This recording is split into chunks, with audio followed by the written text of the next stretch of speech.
I'm not sure if it's just me, but I can't hear anything. I'm so sorry. Is it my problem? No, can't hear anything either. Mark, can you hear me? Okay, thank you.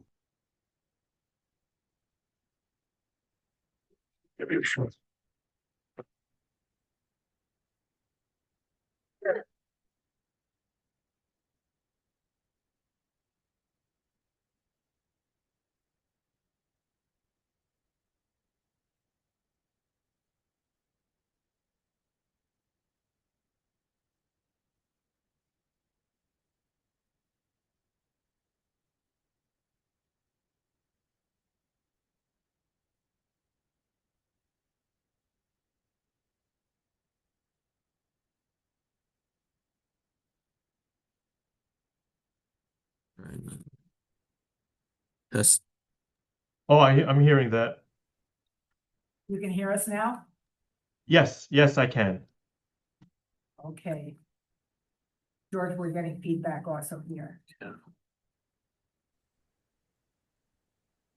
Hello? Yeah, they can hear us. No, I want to make sure that. Keep trying.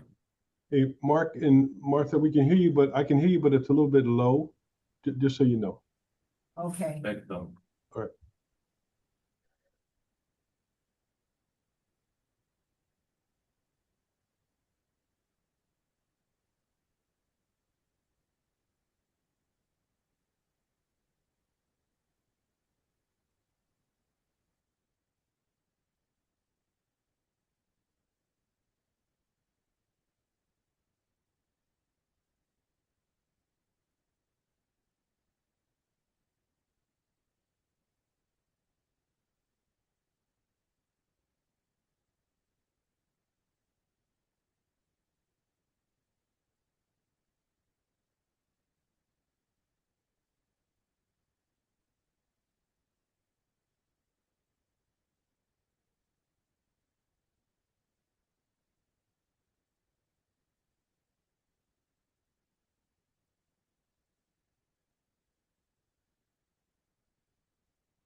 Okay.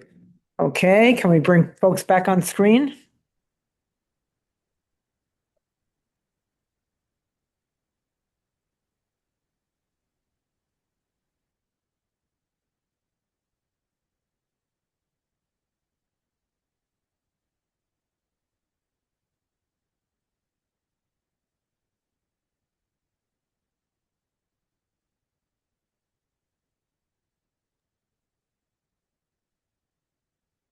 You should be back on, Charlie. Can you guys hear me? I can hear you. Hey, thanks, Charlie. Okay, we're trying to get the rest of it back on so you can see us.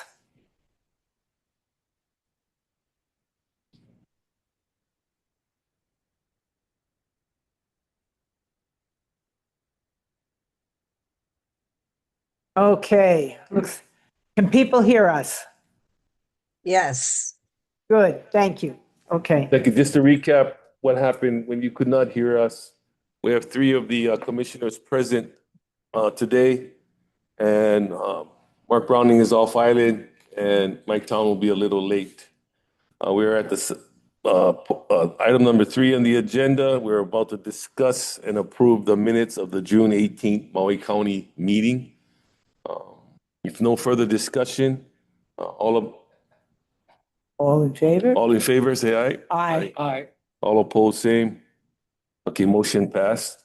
Good morning, Tommy. We're on agenda item number 4 for our monthly update. Good to see you. Okay, good to see you. Can you guys hear me okay?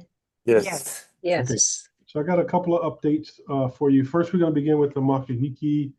We will be holding the Makahiki opening and closing ceremonies at Waiava, Alava, Kulani, WCCC, and Arizona this year. That's a big change from last year. We did hold the Makahiki last year at Halava put things together kind of at the last minute, but now we're working with Dr. Miller. We're working with Ohana Ho'apakele and then another Hawaiian group to bring the makahiki to the prisons.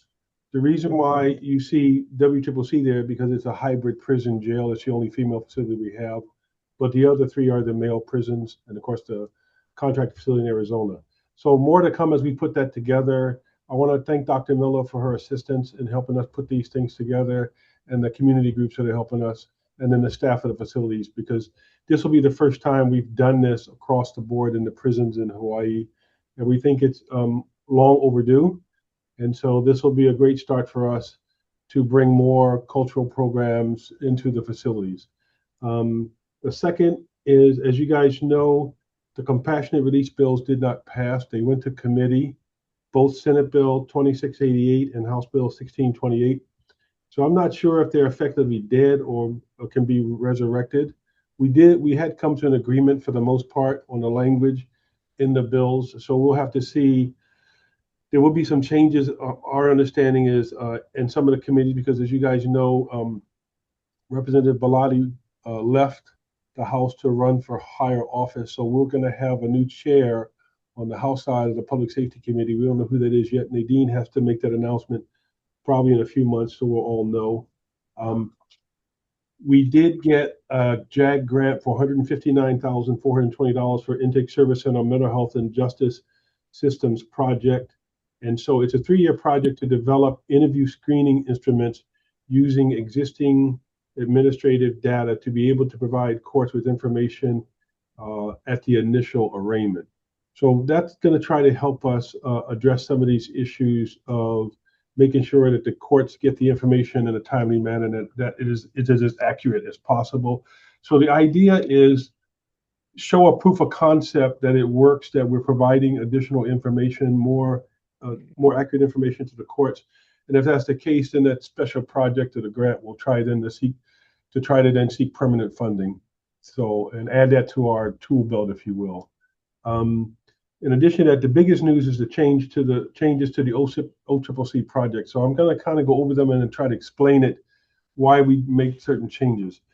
So we have decided, and we'll be going in this year, and I would ask the committee, the Oversight Committee, to support our request for $130 million from the legislature to raise and rebuild the Lamako Work Furlough Center. Our aim is to do 3 things.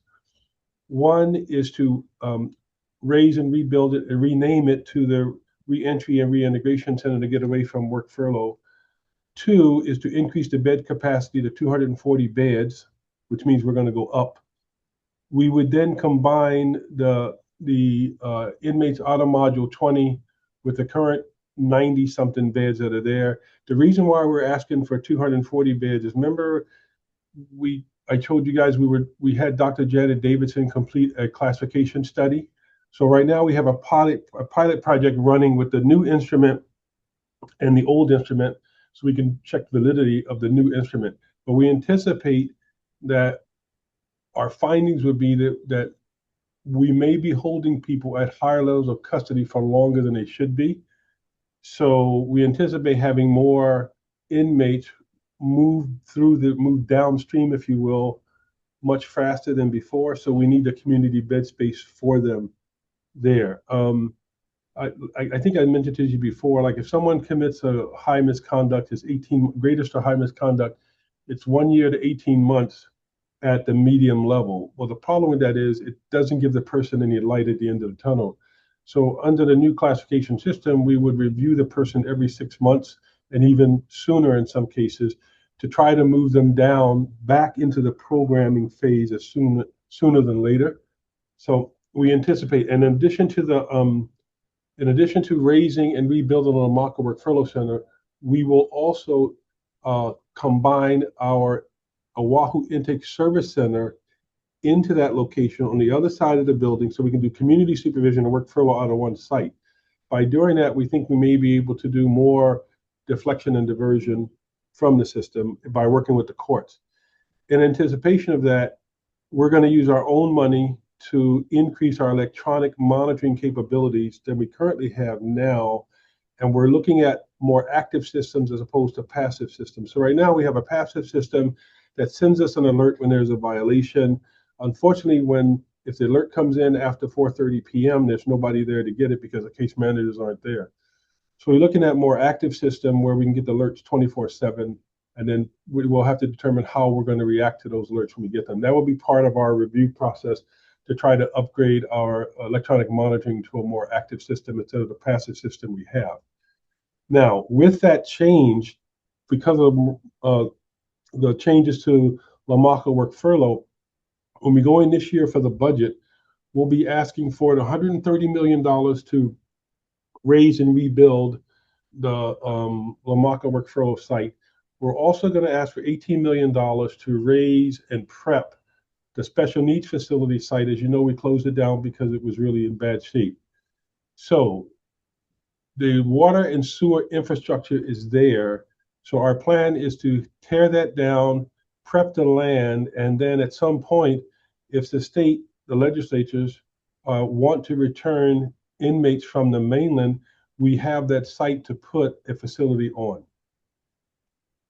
The biggest change for the OCCC project is that we're reducing the bed space capacity to between 700 and 800 beds with leasing bed space at the FTC as needed. That will reduce the size and the cost of the facility. However, the animal quarantine station would still have to move because the EIS we currently have reflects it already demolished and moved. So the state would have to come up with the funding to move the animal quarantine station to the planned site. Our current PRU only allows us up to 90 feet. If the AQS doesn't move, we would have to go back in and do a new EIS. We would have to go in and ask for a new PRU to go up to 120 feet because we'd have to, in order for the footprint to fit, we'd have to add a floor onto OCCC, the new OCCC. So we'd be up to 4 floors on OCCC. It makes more sense to move the AQS as originally planned, because that's what EIS calls for, and provide them the $40 or $60 million that they need to relocate to the planned site on the other side of the highway. So our plan this year is to go in to ask for the $130 million to raise and rebuild the LAMACA work furlough site, the $18 million to raise the special needs facility and prep it for future use. In addition to that, our regular CIP ask, our regular repair and maintenance ask. In the second year of the budget, we plan to ask for $287 million as the seed money for the new OCCC. If you guys remember, when we talked about this last year and in previous discussions, the first ask was going to be between 200 and 250 million. With construction escalation costs now, the $287 million is $37 million more because every month we wait, the price goes up between $5 and $8 million. Had the state built the new OCCC back in 2017 when it was planned, the cost would have been 535 or 537 million. We're now at $900+ million to build the facility. However, because we're bringing the bed space capacity down, we think that'll affect the cost and it'll bring the cost down too. So our consultants are working on that. And so what I'll do when we have more information, we can put together a presentation for the Oversight Commission. We certainly put together a presentation for the legislature. Senator Moriwaki, in her CIP capacity, we gave her a tour of OCCC yesterday. We spent about a little over 3 hours there. We kind of showed her the facility, talked to her about the needs of the facility. We sent her reports. There were reports for over the last 10 years with recommendations what to do with the land if the OCCC was moved. And if the commission wants, I can send those reports to you as well. They're pretty telling about what to do with the land. But the recommendations for the land under OCCC now is 16.4 acres. All the recommendations basically come down to some type of mixed use development with affordable housing.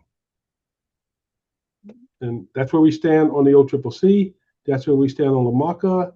That's where we stand on the Makahiki and the grant. Those are all the updates I have. I know it was a lot. Yes, sir. First. Okay. Good testimony. Is it them first? Yeah, and then to us. Then us, yeah. It's time. Thank you, Tommy. Appreciate it. We're gonna have community provide some testimony to the commissioners at this time on what was presented, take some notes, and then we'll have some questions ourselves. So I'll open it up for the community who are here. I just heard the report from Director Johnson, and then ask you folks whatever questions you may have that you ask the commissioners at this time. Any hands? Oh, yes, there is one. Ms. Ms. Higa? Higa. Turn your mic on. You're on mute.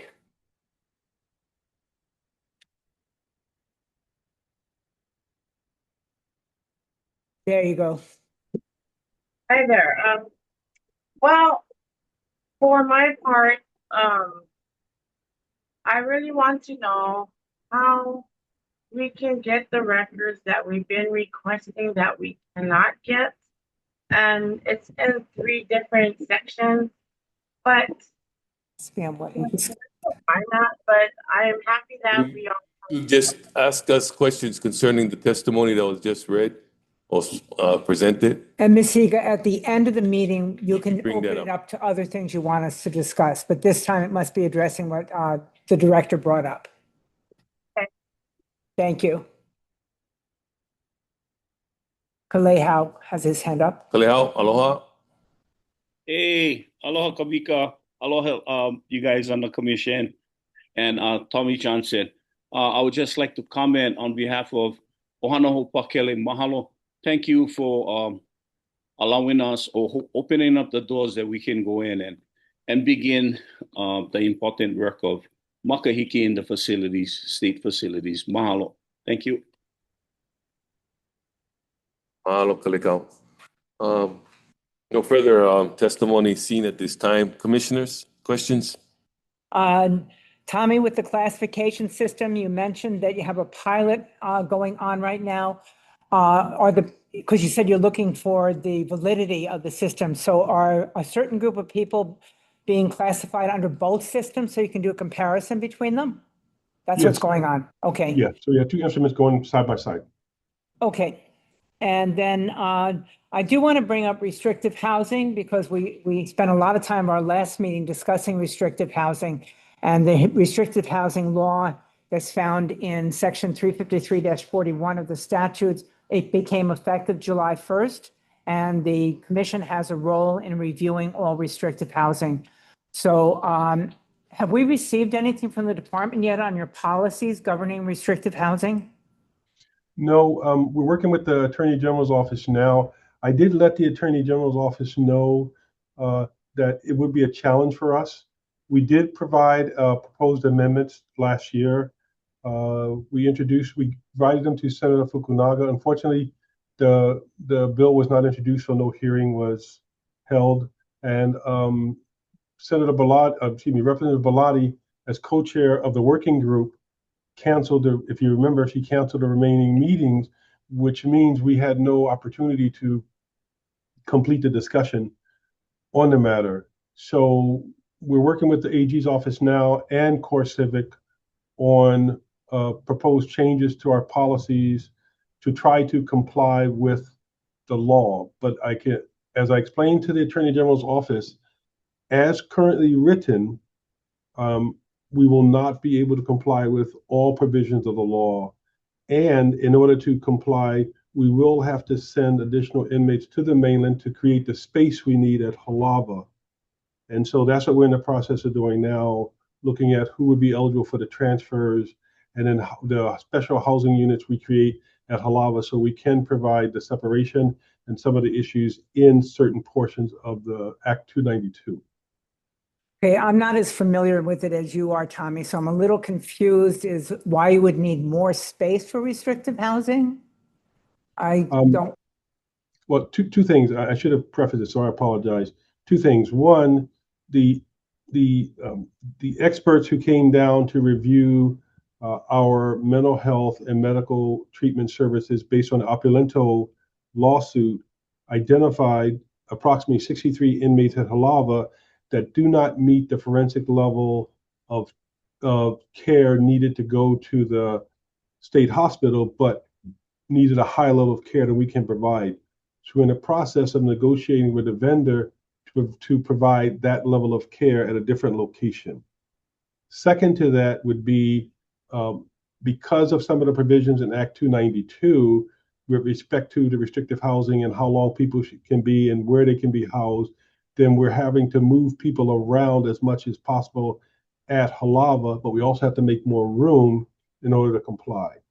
So if you want, we can provide a presentation to the commission, which I think is a good idea, on what provisions of the law we can meet, which ones we can't, and why we can't, and what we need to do to be able to meet those provisions, and the ones we can, what we're doing to meet those provisions of the law. I think that might be best.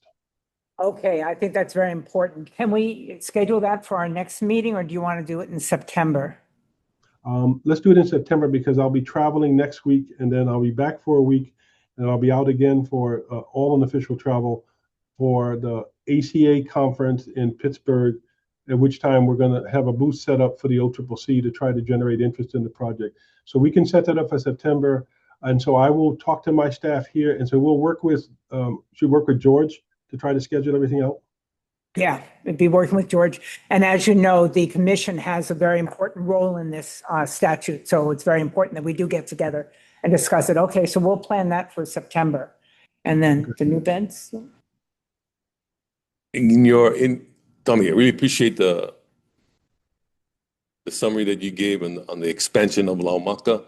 Some of it that we've heard over the past in terms of removing that from the OCCC project and creating its own entity.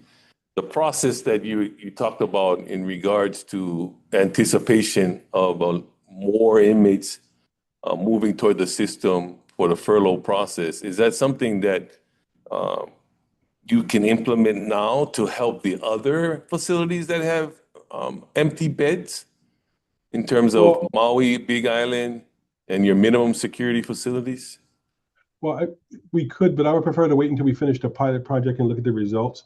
The pilot project will be done at the end of August. We started it back in late January, early February. We wanted to get a high enough sample, if you will.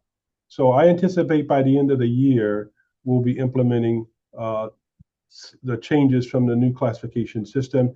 And at that point, I think what you'll see is more inmates will move down the system faster. But with that, I want to make it clear, when misconducts occur that are serious enough, they may end up going back upstream, but not as long for the 18 months as before.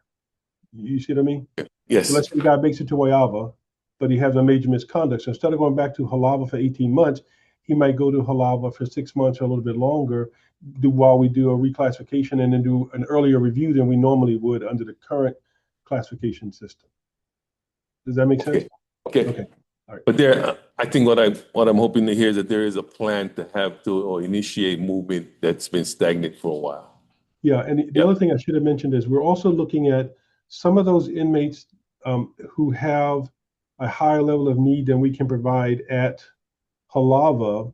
We are looking at placing some of them, taking over one of the empty dormitories at Waiava and placing them there, and then work with Department of Health to provide the level of care they need at the facility in a better setting than Halava.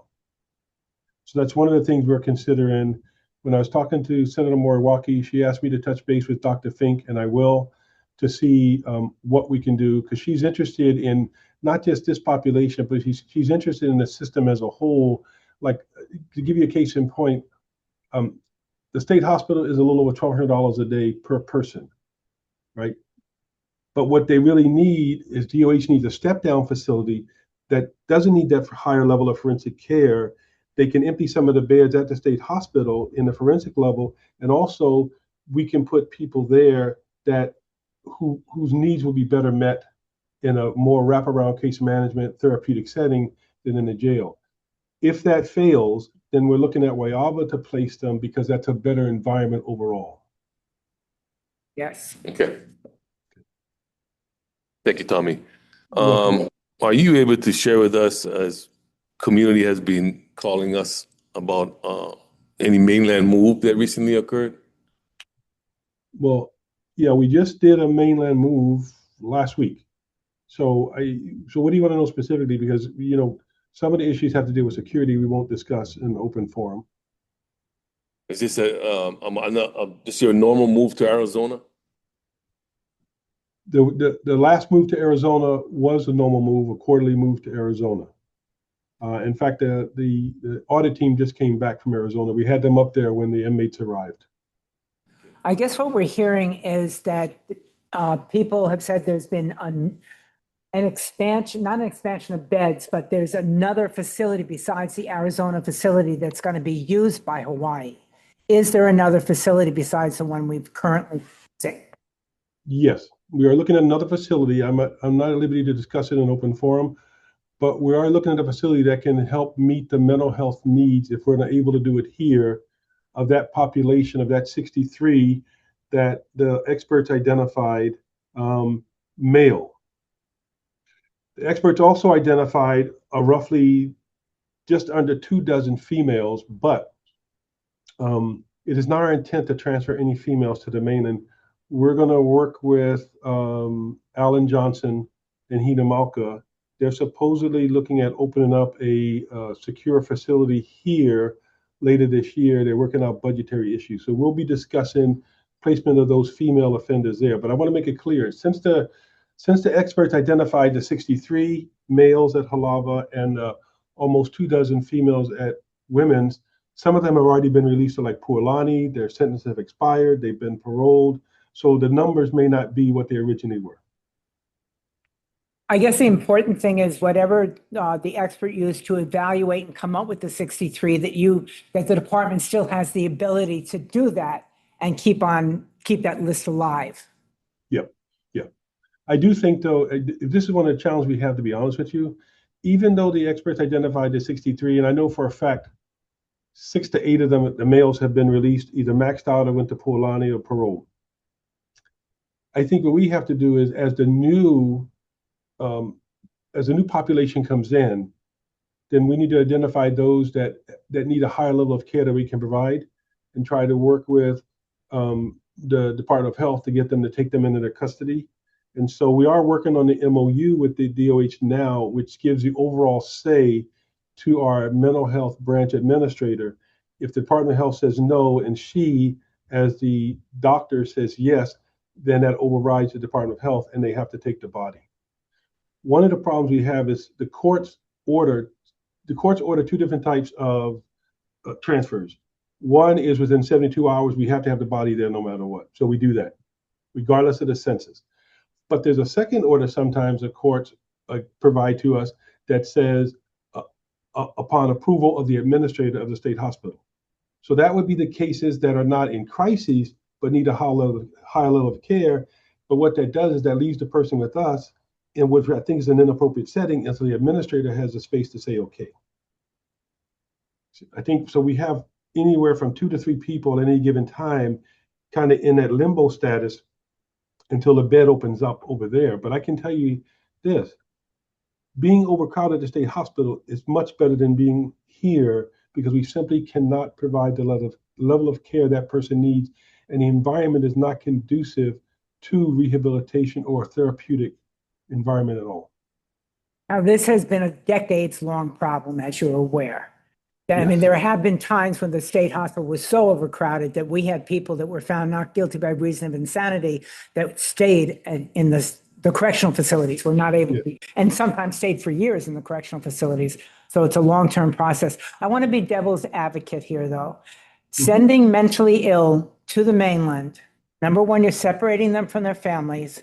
And number two, we have a certain culture here. And having mainland people provide services to a population where they do not understand the culture and the content of that population, I'm very concerned about that. Okay. I had the same concern. So we sent up our mental health, we sent our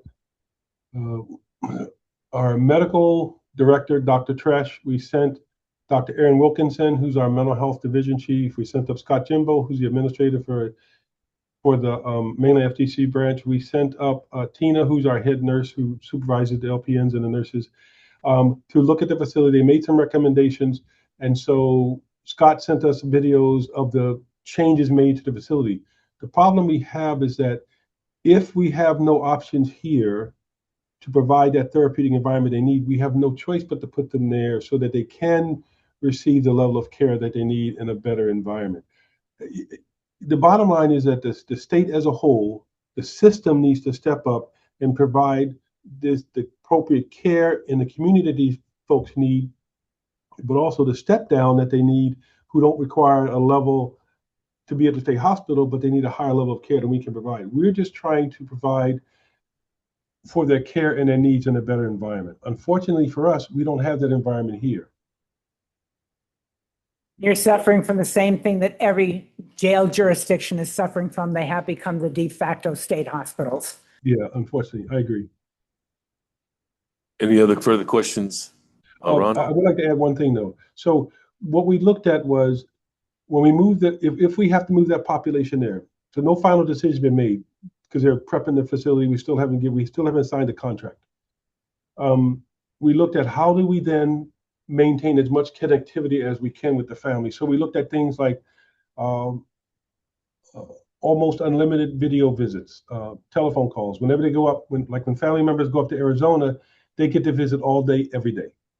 It would be similar there for this smaller group of folks. And I think what we would do is if we had to move them there, we would send folks up every 2 months or so instead of every quarter to try to take a look at the place, make sure everything is up, and then look at the feasibility of a contract monitor on the ground as well. Okay. Okay, thank you. Thank you, Tommy. You're welcome. You're welcome. So moving on to the overview of the Oversight Coordinator's Report, item agenda number 5. Our Oversight Coordinator is still out on maternity leave. We hope they see her before the end of the month. But Got a beautiful boy. yes, Colin Konohiki Johnson. So, the Oversight Commission's report can be viewed on our website. I'll just go over and touch on some items to be said over the in this meeting. We are reporting 2 deaths in custodies for the month of June. One was actually the last day of in May. So on Saturday, May 30th, at approximately 9:31, facility staff at the state contracted facility, Saguaro, received notification from a local hospital that a male, 68 years old, was pronounced deceased. Autopsy will determine the official cause of death. And on Sunday, June 28th, approximately 6 p.m., a Caucasian male in custody, 38 years old, was found unresponsive in his cell by other people in custody who alerted security staff at Maui Community Correctional Center. DCR records indicate that the security called for medical assistance before starting CPR at approximately 6:05. EMS arrived at approximately 6:18. After discontinuing CPR at approximately 6:36, coroner's office removed the decedent from the cell at approximately 9:02, and an autopsy will determine the official cause of death and time. Also in the Oversight Coordinator's report will be our complaint list and status of all the facilities, including Arizona, for those of you who wish to review that. And then finding, just to touch on some of Tommy's comments on the movement through the system and the empty beds. You will find a report in the Oversight Coordinators, the numbers of the population throughout the system and the lack of movement throughout the prison system, as when you see the empty beds that are mentioned there. So you folks that want to have a look at that, that's being reported at this month as well. But we look forward to the current work of the department as they continue to look and move and get the movement of the system back online after their work with Dr. Davidson. With no further saying, we'll move forward, George. Wait, at public Is there any public testimony on the Oversight Commission, Correctional System Oversight Commission's report? Ron? Hi, Ron. Uh, Ron Fujiyoshi from Ohana Hopakele. I wanted to, I looked at the data on the complaints, and from a layperson's viewpoint, it seemed to be high. And I wondered if it related to the issue that Kat Brady has brought up a number of times about the Hawaii Contact Monitor. And I wondered, instead of waiting for that monitor to come to the legislature, who's the person in charge of the monitor? I mean, can't the Oversight Commission write a complaint to the person above that monitor and say, this has been going on for quite a while and complaints seem high to us. I think we need to deal with it. Thank you. Thank you, Ron. I don't have,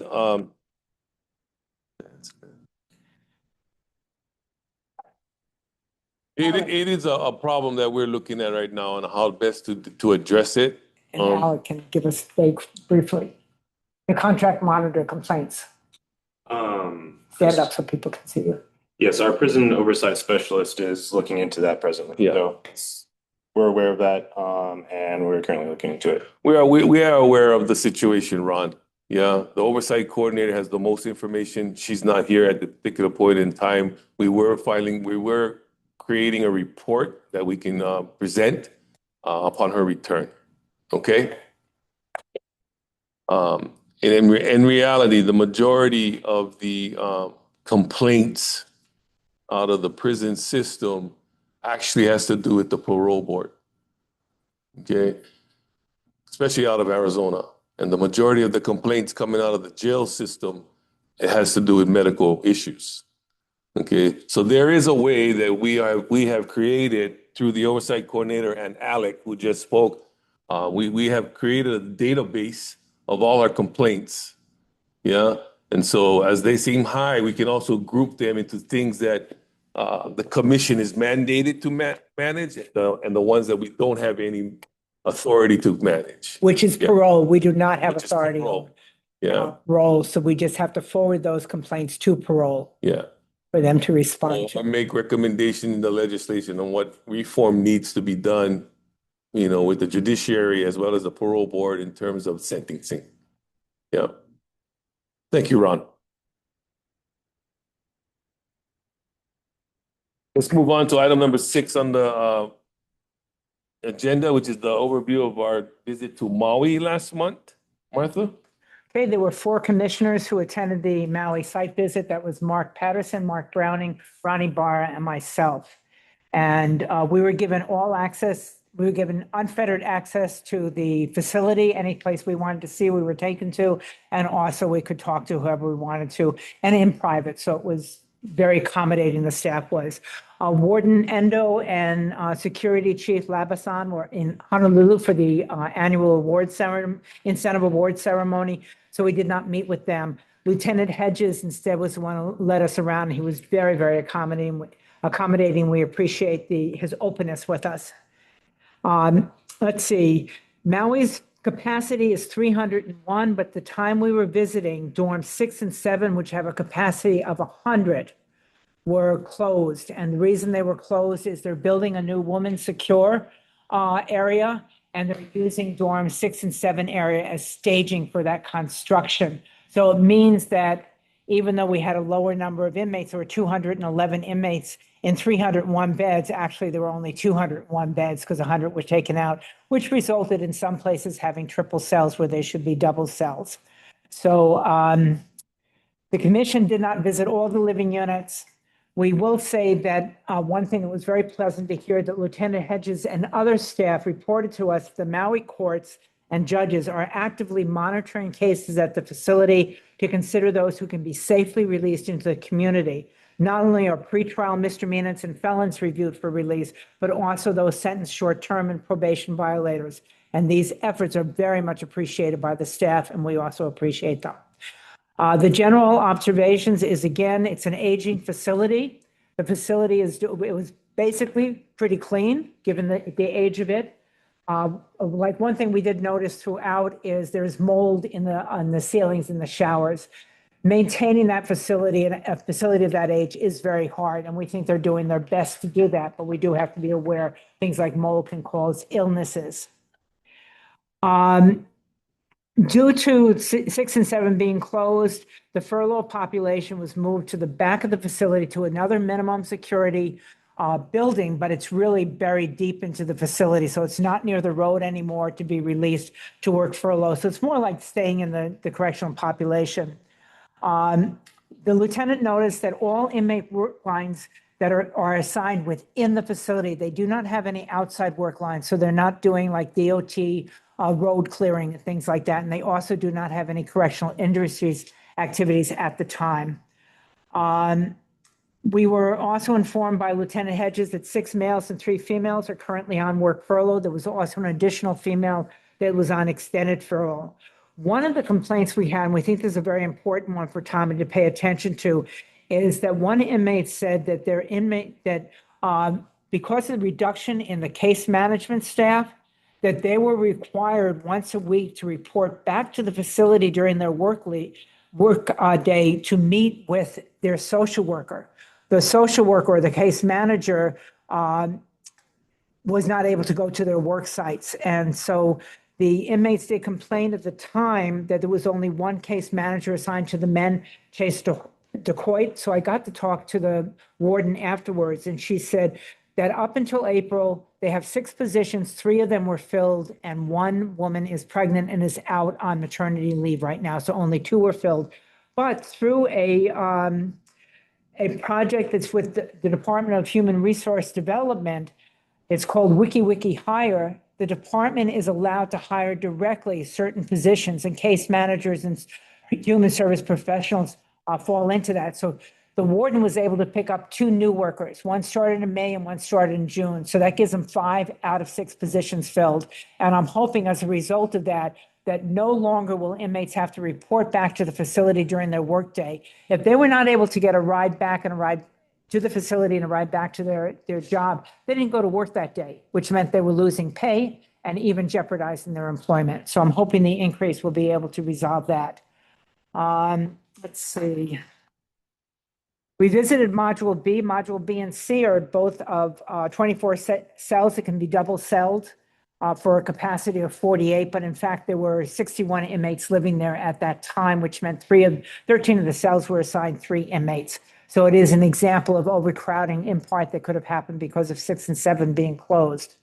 According to the inmates, they're allowed out of their cells 2 hours in the morning, 2 hours in the afternoon. And this time they reported they had 15-minute meal breaks that they came out for. So that'd be 4 hours and 45 minutes. Last year, they reported they had 45-minute meal breaks. So that would have been 3 times 45 minutes. So if it's only 15 minutes, this is really backing up into the restrictive housing. It is not restrictive housing yet, but we want to be aware of that. It's getting very close to it. And a number of inmates complained that they had not been contacted by their assigned attorneys, which again is not the facilities report. We did note that in Module C, which is one of the lockdown modules, on the control station window, they did have a list of all the public defenders, so at least it would be able to remind them who they needed to call.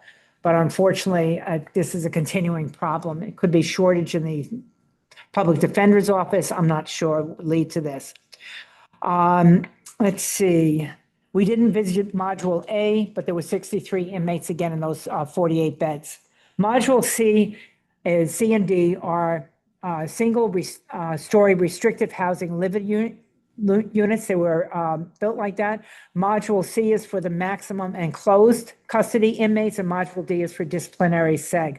We only went into the closed and maximum custody.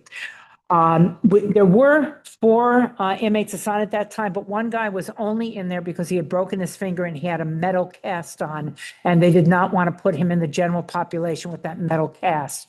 As soon as the cast was coming off, he would be rehoused in the general population.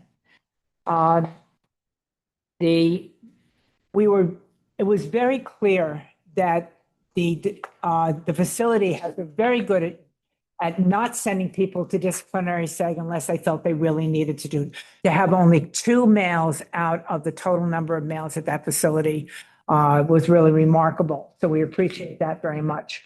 And of the ones that were there were 2 classified as of the ones in the maximum unit, 2 were classified as maximum, 1 was pending classification. Let's see. I'm trying to read this very quickly. I'm sorry.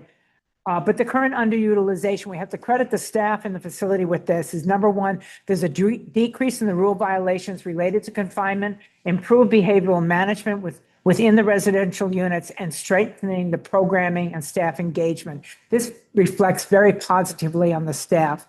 Those of you who have worked in correctional facilities or visited them, you can feel the tension when it's not in good shape. We did not feel that tension at all. It was a cordial relationship going on between staff and inmates. Inmates were easily approaching the staff. We will bring up one other thing, that when we were there last year, we noticed that inmates, if they had complaints or medical requests, they had to ask for the forms, and then they had to be escorted outside of the living unit to deposit them into the correct box, the medical box or the complaint box.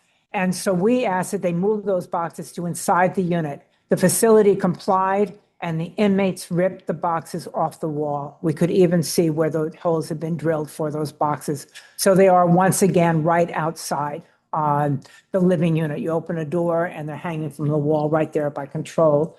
And it's unfortunate that took place. Then we went to dorms 4 and 5. This is the one I was saying earlier. The work furlough population is one of the populations there. It is a minimum custody, but it is very deep into the back of the facility. Most of the inmates, those that are housed there, are classified as minimum community with a mix of sentenced males, facility work lines, pre-furlough and furlough. Those on furlough are in the mix with other status offenders, which can result in pressure to bring back items to the facility at the request of others. This, from the time we started on furlough, which I'm really dating myself now, we started in March of 78, and I worked in the furlough unit for a while. We made sure the furlough unit was totally separate for the other population, so there was none of that pressure to bring things back into the facility.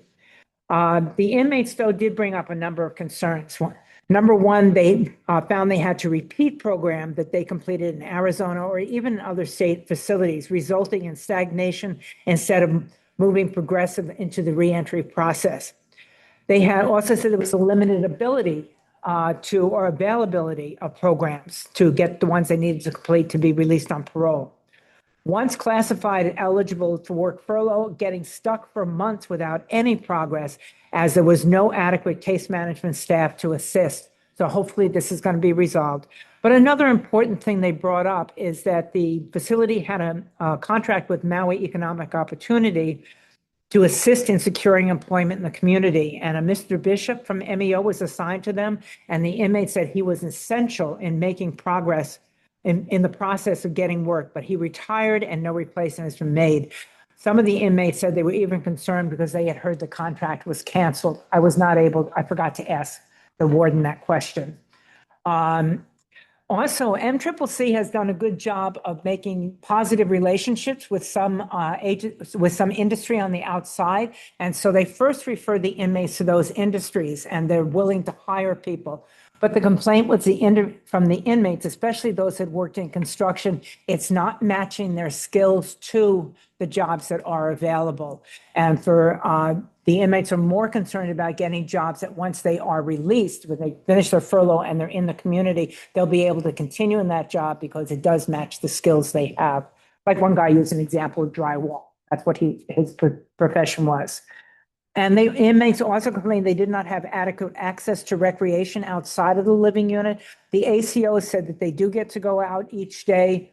But one of the things is the inmate work lines for the facility are located in these dorms, and they're not in the living unit when they have outdoor rec. So they're losing out as a result of that. We did also notice that 2 of the 4 showers in the unit are currently not working, and some tiles are cracked or missing in the bathrooms, and those repairs do need to be taken care of. Then we went to the women's area. That's Module 2 day rooms and Module 3.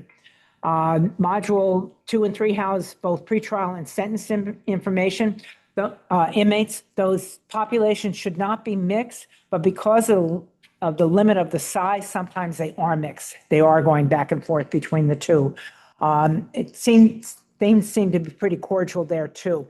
Again, they said that when they're allowed in the large day room, which is outside. It's hard to describe what MCCC is. Part of it is made up of 4 day rooms that have 3 small cells and a very small day room in front of it. Then there's a larger day room outside of those living units. So during the day, most people, when they can, they want to be in the larger day room. But for example, the medical unit now is located in one of the former day rooms for the women. When men come to use the medical services, the women have to go back to their smaller units. We are under the impression that their cell doors are left open in those smaller units. They're just in a much more confined place.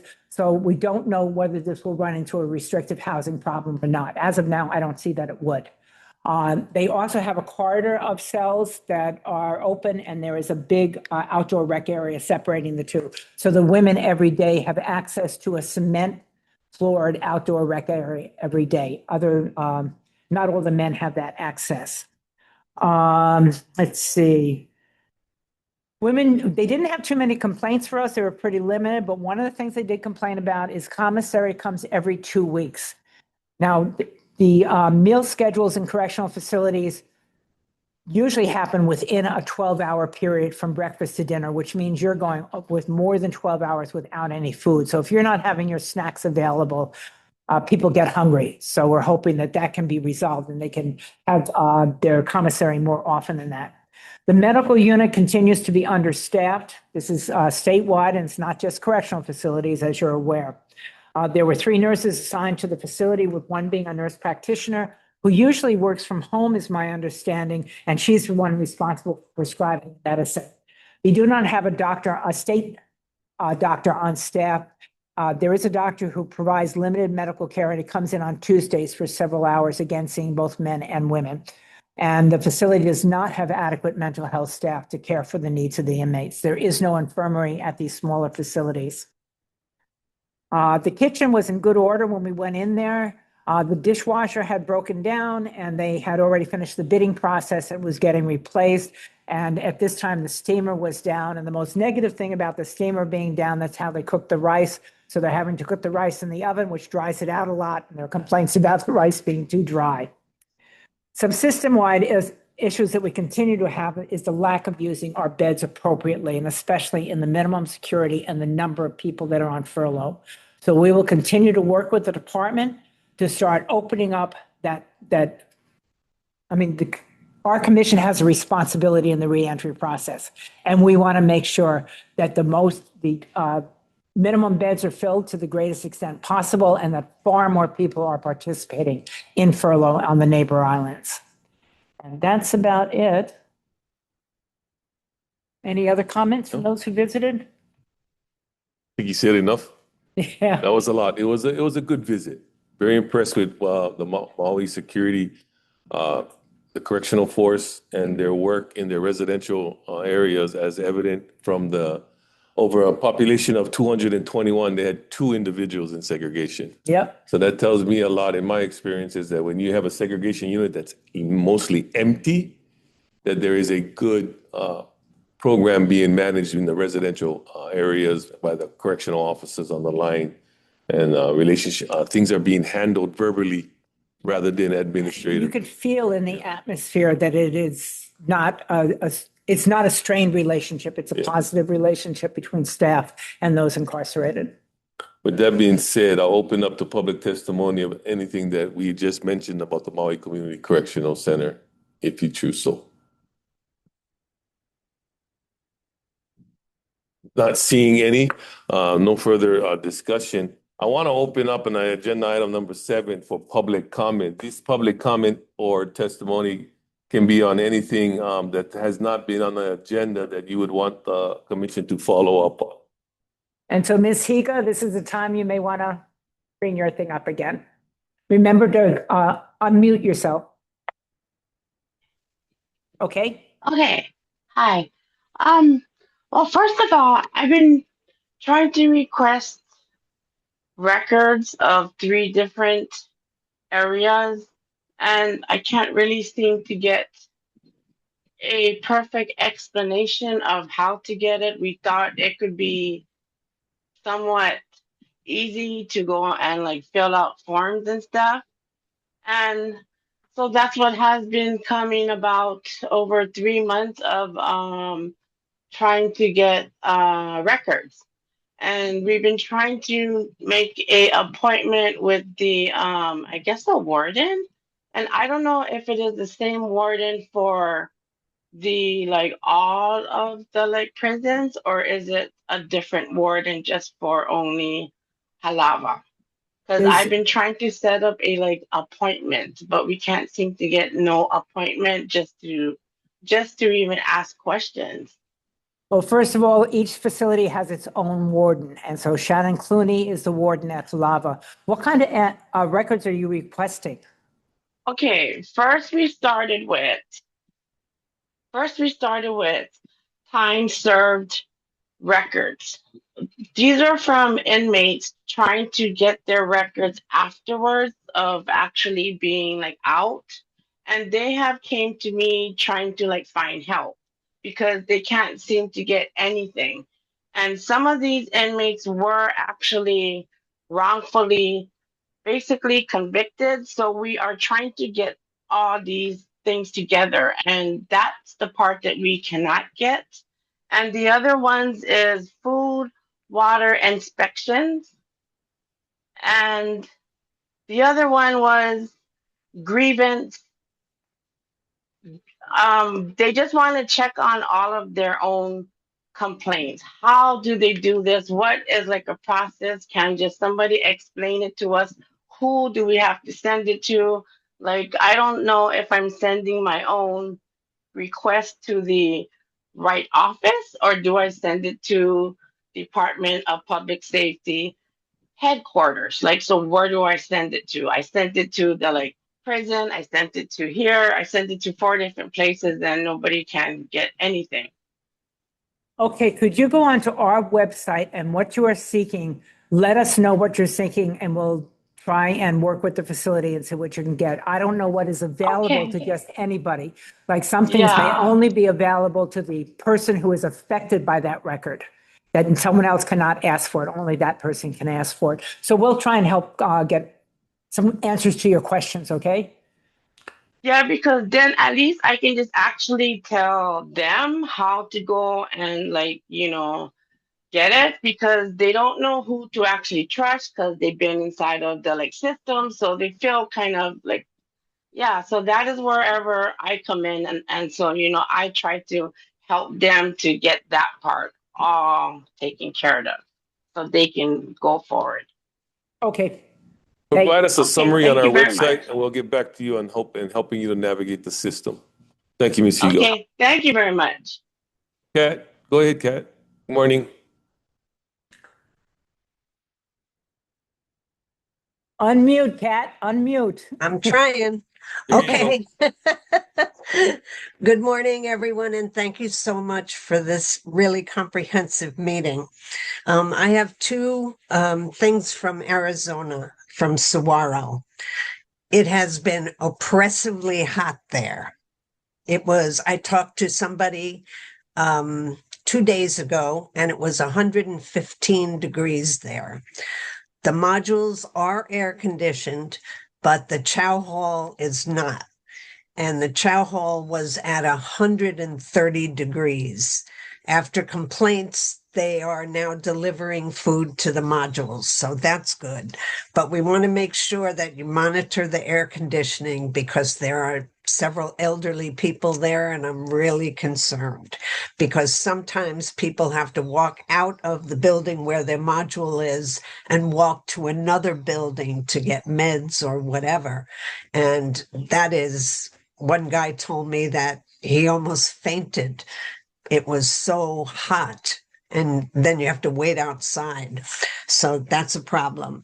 The other thing is, this I don't understand. The commissary is run by Keefe, who runs Halava. And I think all our commissaries in correctional facilities. And the prices have just been going up and up and up. So an example is for coffee that costs like $6 and change in Long's, Hawaii is $17 there. I mean, these guys, if they're working, they're making 25 cents an hour. This is it. Do we have any control over that contract? I don't understand if a corporation that has big orders because they're in so many different facilities, how are the prices so different? So that's been a complaint that I've been hearing from several people in Saguaro. So those two things are really important. And I was just looking at other prisons around the country, and they're having the same excessive heat problems. So it's something that I hope that the Oversight Commission will keep an eye on. Thank you. Thank you, Kat. Thank you, Kat. John, you wanna come over here? Yeah, come over here, John. We have one individual inside of the room with us that he wants to make a public testimony. And then Ron wants to make a comment. He'll be Okay. next. Yeah, you can see right here, John. Thank you, Commissioners. My name is John Gesegnet. I have compiled documents and records that detail repeated and systemic civil rights violations within Hawaii correctional systems. Some of these issues are putting inmates at risk every day of being seriously injured. I know we don't have time for me to go into all of these, but I would like to share details of two items.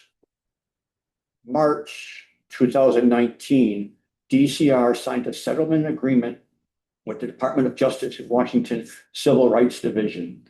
This agreement directed DCR to make all programs, services, and activities available to inmates with disabilities, including Waiava and the furlough program.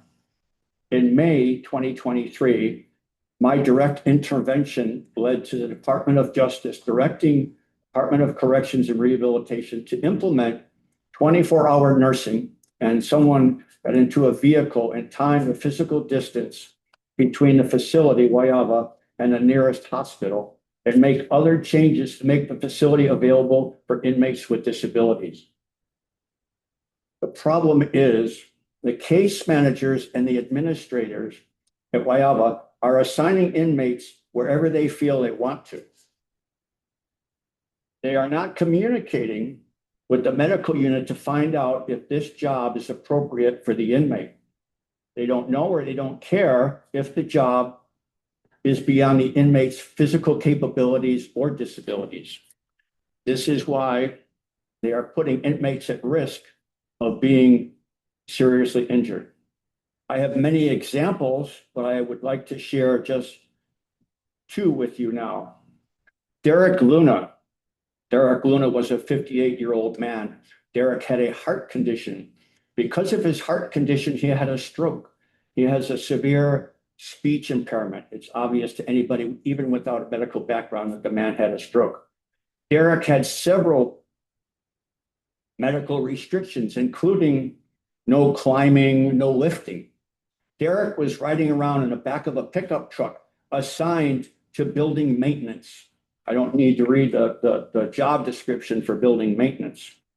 I have a dozen other names, same scenario, where they're just ignoring these inmates' disabilities. These actions, putting inmates at risk of serious injury, are cruel and unusual punishments. I'd like to share another scenario with the commission. The shower stalls, most of the commissioners have probably seen the shower stalls at Halava. An inmate has to step up a foot and a half to get into the shower. There are inmates at Halava that have canes, walkers, even wheelchairs that are forced to use to step up into these showers. I cringe every time I see it. It's a catastrophe waiting to happen. Building 9 at Waiava has 4 showers, sinks, and toilets that are ADA compliant.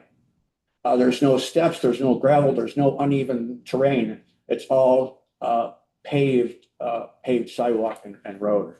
A lot of these inmates are at minimum custody or even community, or they could be special or administrative reclassed to go to Waiava.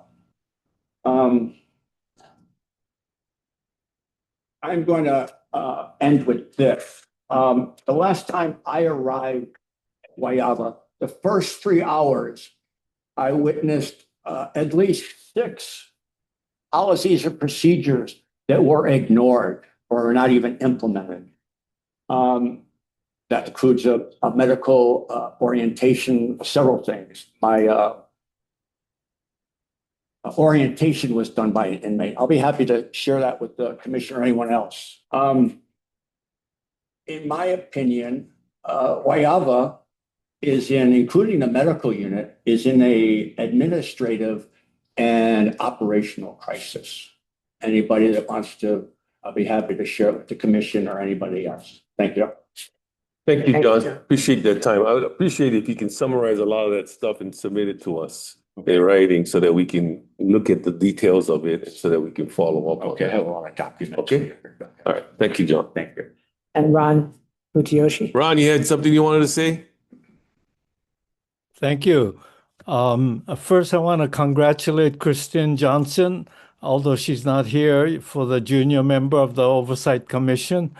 Secondly, I want to thank the Department of Correction and Rehabilitation again for inviting Ohana Hopakele. Kalehao started last week, 3 times going to Kulani, and we're really grateful that we have a weekly meeting with Frank Young, and Sana Munoz pops in and out often. So we keep in touch and working together to do the makahiki, not only at Kulani, but at Halava and other places. We want to warn or let the commissioners know that November the 7th on Saturday is the date for the makahiki at Kulani, and I hope that all of you will be invited and will be able to attend. So please place it on your calendar. And finally, I wanted to thank Civil Beat for the way that they have been covering all of the issues about criminal justice, especially on the reason why the compassionate release bill did not pass, right? And then I think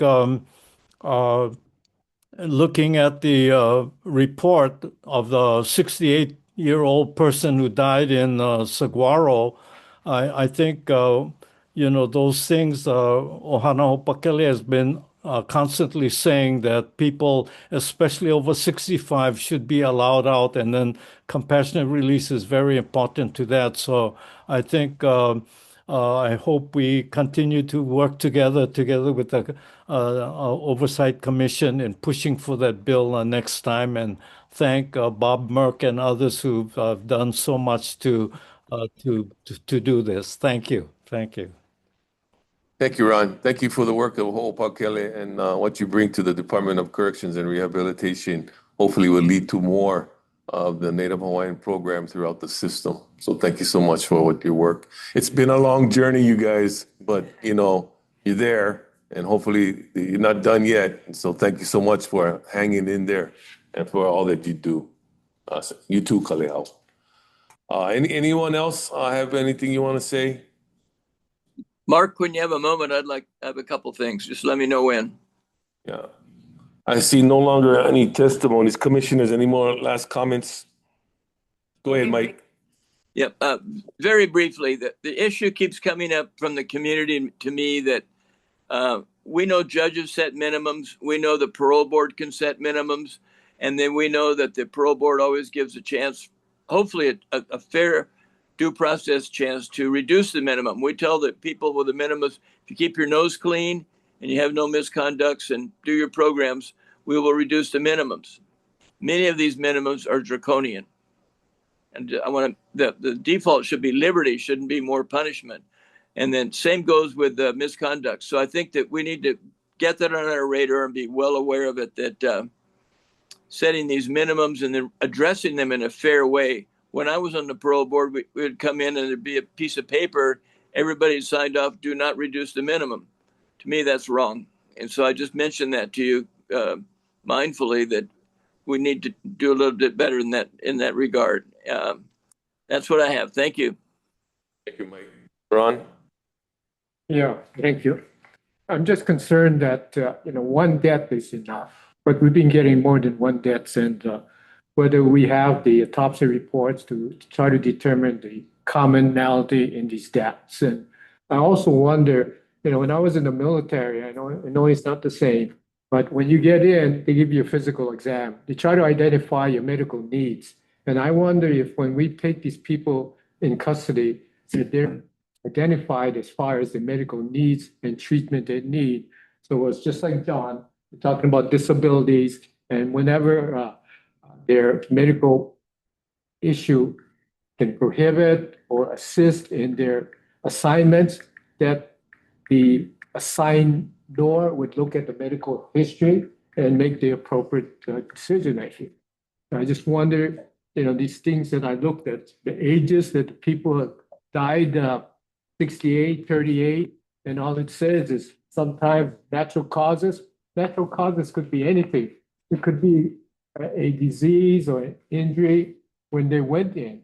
And the question I have, if they have that injury or disease when they went in, are they being given the appropriate treatment when they're in?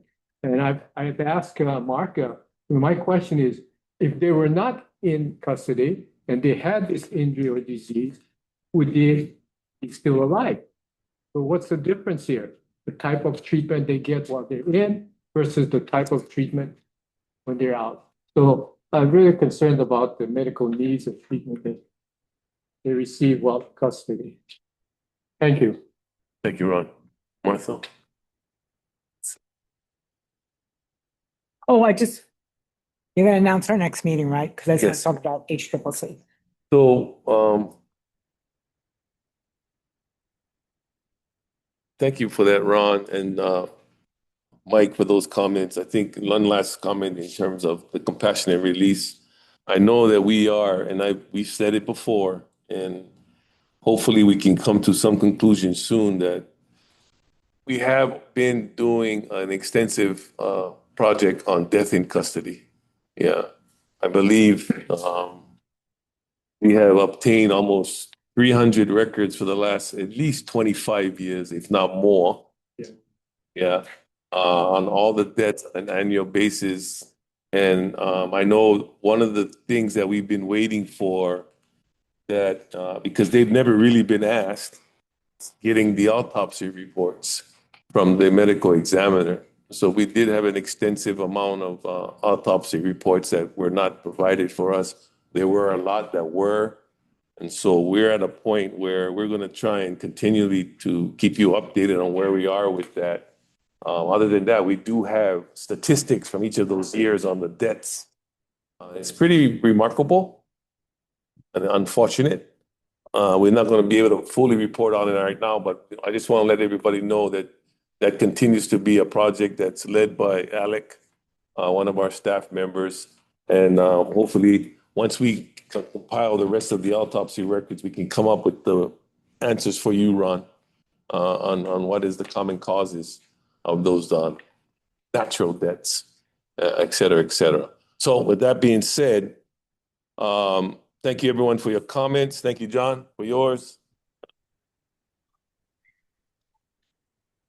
Okay. We're going to move on to item number 8, announcements and scheduling of the meeting. We have one announcement we want to just bring out there to you folks. If you go to our websites, we have opened our reentry specialist position, and that we have went public with that. So we're looking for another fill that vacancy. Thursday, August 13, 2026 will be our next meeting of the commission, and coming to visit Ron and Kalehau on the Big Island. Well, our next meeting is scheduled for Oahu, right? The meeting is scheduled for Oahu. Oh, I'm sorry. The facility tour at Halava Community Correctional Center. The last time we met on the Big Island, Unfortunately, Ron and I were the only two commissioners in attendance, and I really felt there needed to be more of us, like there were 4 of us at Maui. And so I asked that we delay it. And so we're going to reschedule the tour for the Big Island. So we just having the meeting on August 13th for on Oahu. And then sometime in August, we'll set up a meeting to set up a tour of Hawaii Community Correctional Center, and we'll let you folks know. Okay. Other than that, any other announcements? If none, thank you, everyone. We adjourn this meeting at this time. Appreciate your commitment and all your efforts in helping the commission in this mandate. Thank you so much. Bye.